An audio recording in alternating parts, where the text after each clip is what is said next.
Welcome to episode 5 of 5D Tea Time. I'm your co-host, Lindsay Love, and this is Krystal, Kristen, jazz hands. welcome.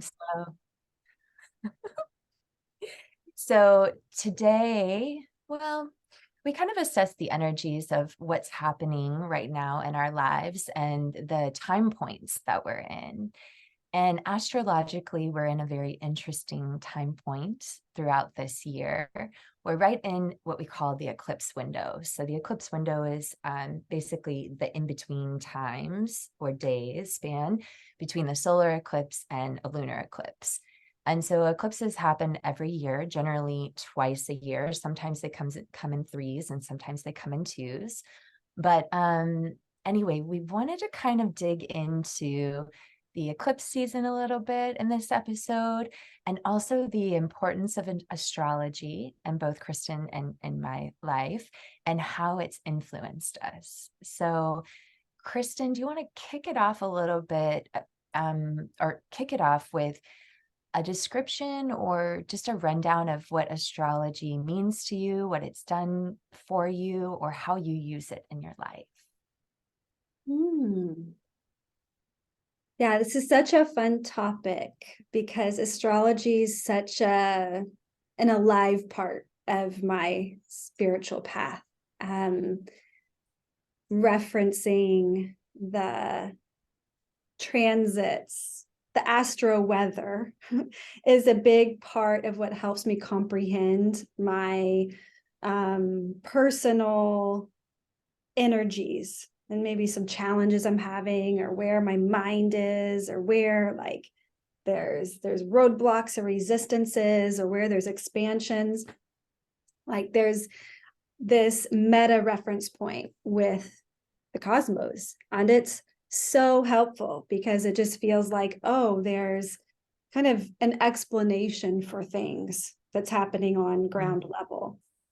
So that's very comforting for me. I feel like the cosmos are my ally, even when like times are tough. It's like, oh, this is perfectly placed. This resistance, this toughness, this challenge, it's for the evolution and growth of my soul journey. So yeah, astrology, it's just this constant motion. It is a tool that helps me reconcile the only constant is change. It's like, okay, everything is constantly changing because everything is in cyclical movement and motion. So it's a tool of, it's a companion. I mean, it really feels like astrology is a companion. And it's a very deep study. There's just kind of the realm of the infinite opens up through the study of astrology. It's not fixed, just like we're not fixed. We are in process, and so is the cosmos. We're all kind of evolving together, the consciousness of the planets, the consciousness of Earth, the consciousness of me, you, humanity, the animals, the plants. I mean, everything is in this evolutionary change point. And yeah, the transits are just here to help us and assist us. It's so that's what it is for me. Yeah, how about you? Like, how has it been for you to embrace astrology on your path, Linz? So the astrological chart comes to mind when you ask that question. So, we all have our own individualized chart dependent upon our birthplace and time and so on and so forth. There's some intricacies involved in there, and it's unique to the individual. And so that is, I think, beyond the generalities of the sun sign or the rising sign or the moon sign, which can be quite accurate and very beautiful, in kind of in understanding an individual, a person. But the roadmap for life, it exists within the birth chart. And so that for me was one of the most profound discoveries of astrology. And I'm no astrologer. Kristen, I think you're more well-versed probably in this topic than I am, just via your studies and research. So I'm more general study on this, but I have had quite a few readings in my life in regards to my birth chart. And it's just this really profound map of life that helps kind of lay out, not exactly what the future looks like, because of course we all have free will in our choices, but it's kind of this directional chart of transits and things that we can, like you were speaking of, like change that potentially could occur within our lives, or big time points of where things might change or shift or transition or occur. And so that was very profound for me in the first discovery of that, because it kind of, yeah, it brought me comfort, like you were saying, in knowing that, especially during big change in my life when I've had readings, knowing that I'm exactly where I'm supposed to be in life. I know that sounds kind of cliche in a way, but I'm exactly where I'm supposed to be. Whatever's happening, it is meant to happen for the evolution, for the transitionary process. So that I find on a personal level quite cool, because it is so unique to the individual with the birth chart. And then on a more general level, I think astrology has helped me understand, like you were saying, with certain transits and things that are going on planetarily at the moment. It helps me understand why things are occurring the way they are, not only in my personal life at that time, but on a world stage as well. Because a lot of times you can see whatever's happening in the collective or on the bigger scale is also happening, maybe on a more minute scale in our personal lives. So it can be a theme, right? And then the other cool thing is the patterning, the cyclical nature of it that you were saying as well. So there are patterns that exist within astrology, or cycles that happen, and so certain time points of certain transits that are happening right now can be traced back to when they were happening, say 20 years ago or 30 years ago. And so we can look at like what patterns and occurrences and events happened at that time.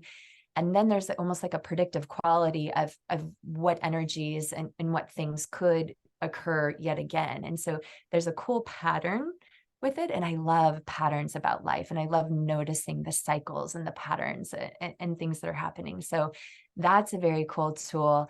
And then also, I think with just the generalities of signs in general, sun signs, moon signs, rising signs, those things, understanding the signs help me to understand personality traits of people as well. And again, it's very general, but oftentimes there's pieces of it that are spot on. And it just, yeah, it provides just this comfort of like understanding things at a deeper level that's really maybe not always noticed on the surface. I love that. It's, yeah, for me with that interpersonal piece, it's like just gives deeper understanding for why people are the way they are. It's like, oh, they're just being them. Like they're just doing their chart, like it's not Yeah, personal. exactly. They're just kind of living their aspects and evolving Yeah. through those. It's not so much at me or against me, or it's the more I feel consciousness we bring to, yeah, this understanding of how dimensionally rich we each are. There is a sense of kind of just compassion and almost encouragement for one another to really work the chart, really work the transits. It's a tool. It's a tool of consciousness that we can use, yeah, to process our lives with more ease, I would say, more understanding and compassion for ourselves and others. So it's a tool of compassion, I would say, when utilized. Yeah, gosh, I love everything that You were saying, did I interrupt you though? Did I? No, you didn't. Mm-mm. When you were talking about the birth chart, I see the birth chart as a thumbprint. It's like, oh, I was always so frustrated for so long. I was like, there was no manual on. Sorry, I didn't hope that wasn't loud. I shoved How my to do mug life. down. There was no manual on how to live life. Like, where's the manual? And Yeah. our Yeah. chart is the roadmap. It really actually Absolutely. is. And so, I mean, it'd be amazing if we started teaching astrology to the children, too, where they can understand their multifacetedness. That, like, oh, if you're not getting like the schooling and like, well, they're not everybody's designed to be a cookie cutter, engineered, kind, as they say in Hawaii, kind. It's that kind. It's the kind. But like, Yeah. just the cookie cutter, replicatable human. It's like, no, we are vast, we are deep, we are multifaceted, we are dimensionally rich, and we perceive reality differently. Thank goodness, because we need a biodiverse human ecosystem. We don't Yeah. want same. I love that. It's a Exactly. celebration of individuality too. And it's a unification principle, as you said, because there's the big transits that influence us. Yet there Mm-hmm. is such a special like thumbprint, just like my Aunt Lisa always says, we're each individual snowflakes.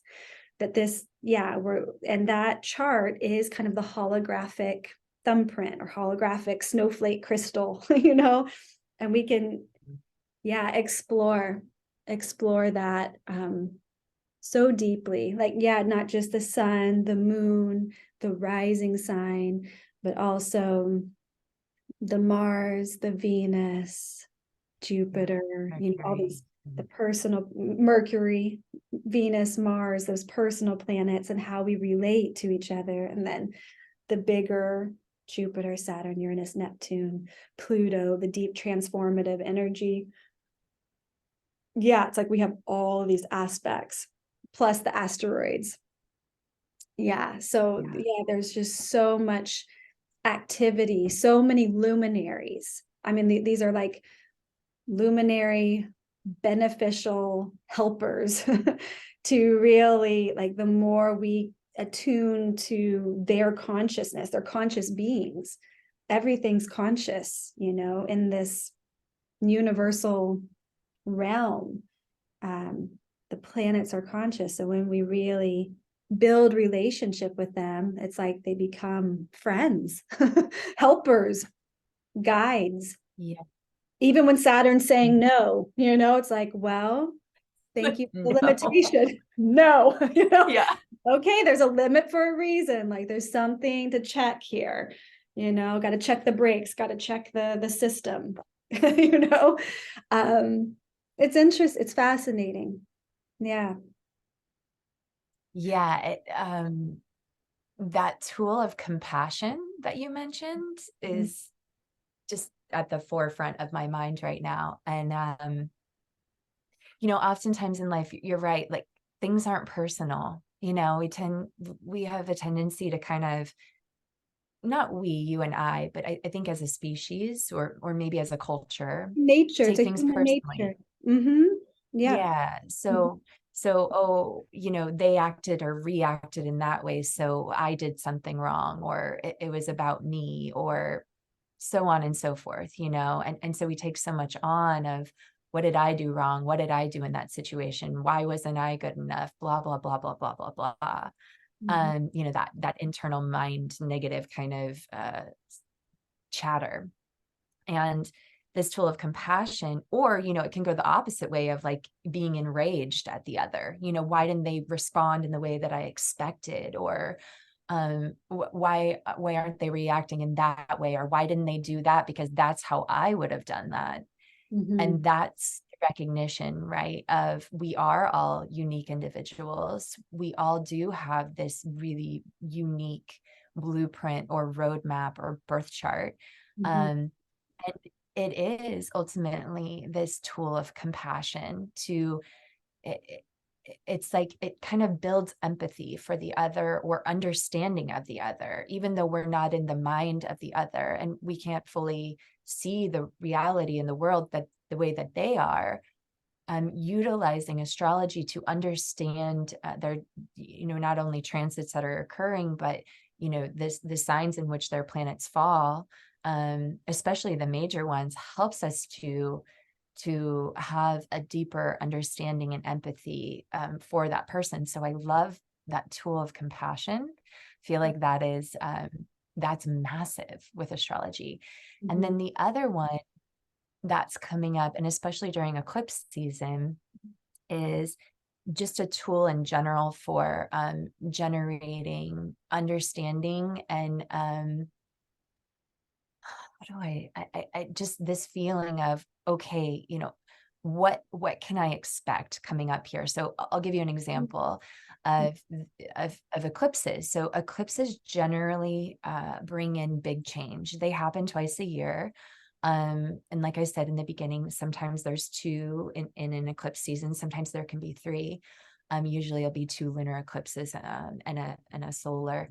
But that said, the thing that I've noticed, because I love patterns and I love kind of watching cycles over time, is that it usually ushers in change, right?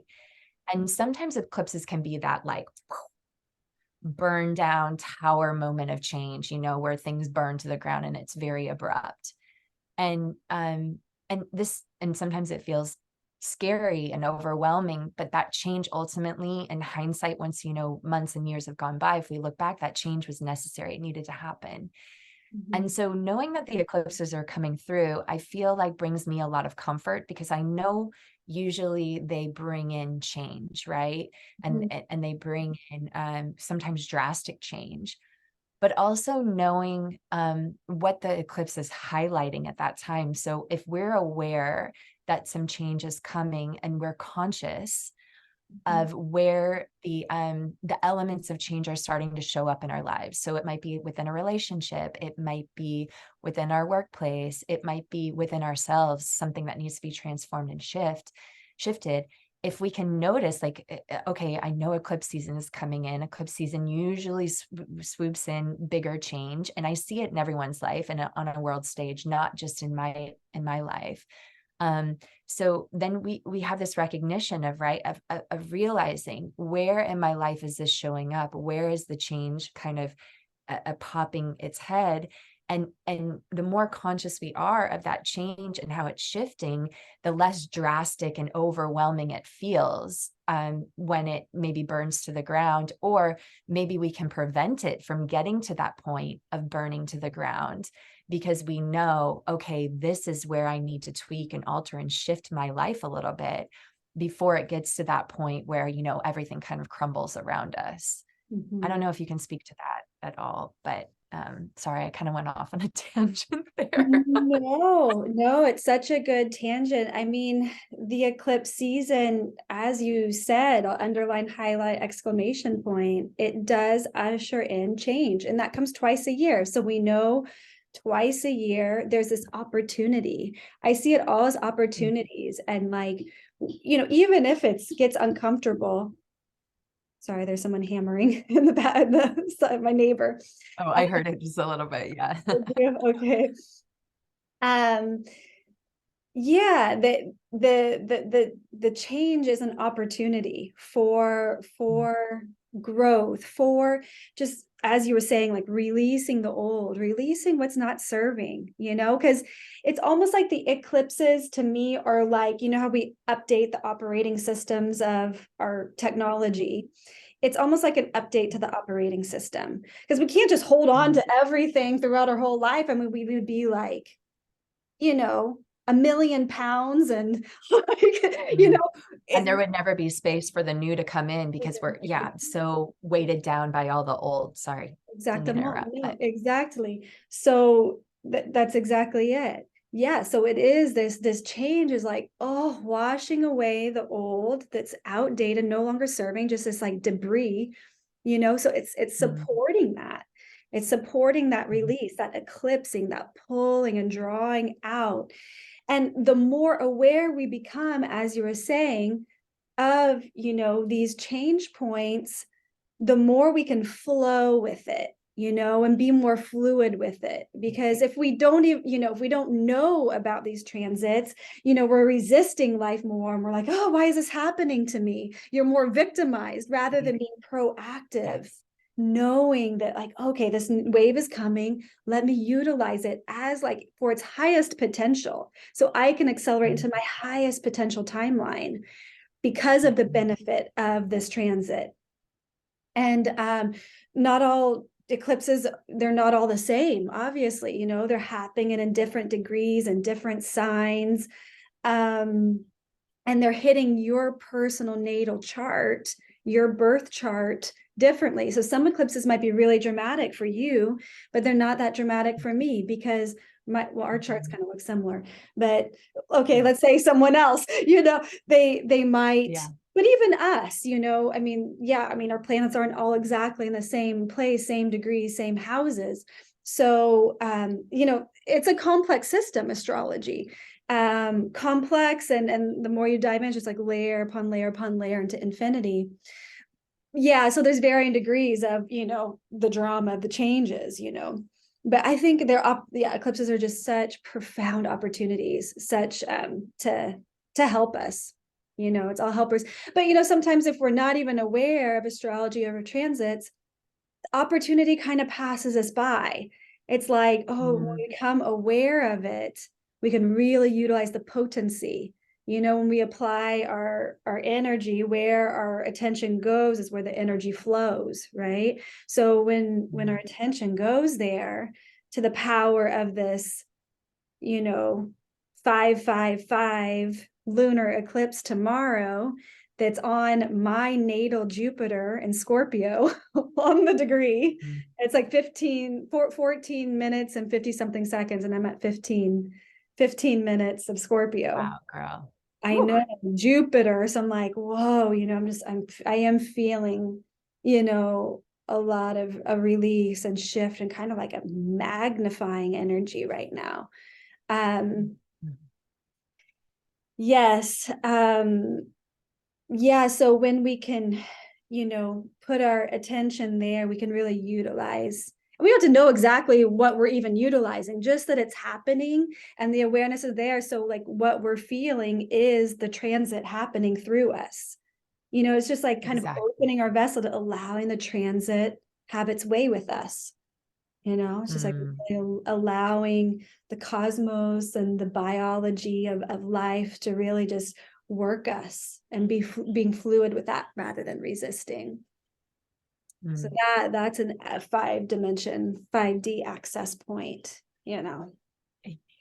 Wow. Yeah, the fluidity rather than the resistance. So the resistance puts us more into that 3D, like walled off, oh my God, I can't go there. No change. I need to stay comfortable where I am.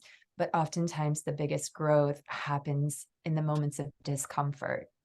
And usually discomfort is catalyzed by change, the change points coming in. So, welcoming that discomfort and utilizing astrology as a tool of like, okay, this is what's being highlighted in my life right now. Can also see it in my chart. How is this eclipse hitting my chart, or how is this transit hitting my chart? And and the recognition. And like you said, you don't necessarily have to have like the intricacies of your chart or astrology, but recognizing when bigger transits are happening or eclipse energy is happening, and then noticing within the self what is being highlighted in life to be tweaked and changed, and using it as a tool of opportunity. So I like this, like, tool of compassion and tool of opportunity, tool of growth, right? Tool of opportunity for growth. And so if we are here to evolve from 3D to 4D and to ultimately 5D and beyond, growth is required. Therefore, change is required. And utilizing astrology as this tool for change and growth yeah, can be an incredible tool for opportunity of those things to, yeah, to really evolve and change and transform and grow. Mm-hmm. Yeah. And for me, it's not just a tool of the mind, it is a tool of the body. The transits are working our systems. So when we're talking about fluidity, it really is just allowing the body to be receptive to, these kind of cosmic forces, in a sense, where it's like, okay, like just allow for this great change to align me more fully and more completely into my true essence, my true nature, my true self, my true identity that's completely connected with source. And so we become more of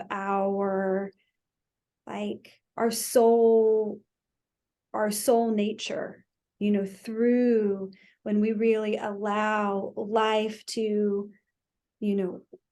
work us in this way of kind of embodied intelligence, when we really allow the intelligence of these kind of systems and cycles to really, work us like the seasons, of the year. It's just letting those seasons, because like when we go into winter and it gets really cold and that like ice layers settle, it's like then the spring comes and the flowers are just like popping, so it's just like letting the seasons, letting the cycles really be intrinsic, and it really assists us with just really living in an authentic path, not the way we think it should be, because oh, my friend is like soaring, she's doing great, but I'm in winter, but you're in winter because your transits are, maybe in the underworld, and that's okay. It's not like a game of comparison anymore. It's just like, no, it's this is what is happening intrinsically for me now, and just it's a path of embracing more of what is, I think. It can be used as that, rather than feeling like, oh, I've got to keep up with the Joneses or whatever that saying is, because they're accelerating so fast. Well, yeah, Jupiter's probably like flying high in their chart, and they're, it's their time for fame or their time, that like you might be, working through some logistics here with, Saturn and Pluto, they're working you big time. So yeah, it just like kind of allows for just self-study, self-inquiry, and yeah, trusting the divine timing more, I would say.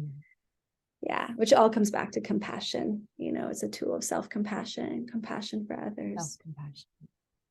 Yeah. Self-compassion. Yeah, that's a big one, because oftentimes when we talk about compassion, it's like, oh, compassion for the other. That's what I think our minds tend to immediately go to, but compassion for ourselves as well. And yeah, like you said, not getting lost in the compare and despair of, oh, that person's life looks like that, I should be further along, or I should be more like them, or I should have more success, or in this area or that area or this area. And yeah, astrology is quite cool for that. It's very, very cool. Mm-hmm. Okay, so to kind of wrap it up, is there anything else that's come into mind about astrology that might be, I don't know, helpful to talk about or discuss? Yeah, well, get connected with your personal birth chart. It's a very empowering journey. That is the playbook. That's the playbook for your life. So, I mean, I do, intuitive birth chart readings. I'm not an advanced practitioner by any means, but I can give anybody on an intro level who wants like an introductory baseline. I can definitely do that. I love doing Yeah, that. and you're great at it. It's so fun. You're But great at it. And then also there's a bit of numbers added in there too, which we really didn't hint on today, the numerology aspect, which is also another powerful and beautiful tool. But yeah, you have a gift when it comes to those things. So for sure. yeah, well, you too. Yeah, the numbers piece, maybe we can talk about in another episode, because we have infinite episodes with infinite subjects to explore. I love the word infinite. If you can't tell, I've used it like 10 times today. Exactly. I was just thinking the same thing. I'm like, I love the sound of that word. Infinite. Oh. Okay, beautiful. Well, thank you all for joining us today. And please like, share, subscribe if you feel inspired to, comment below. And yeah, we'll see you for the next episode. Much love. Bye. Bye.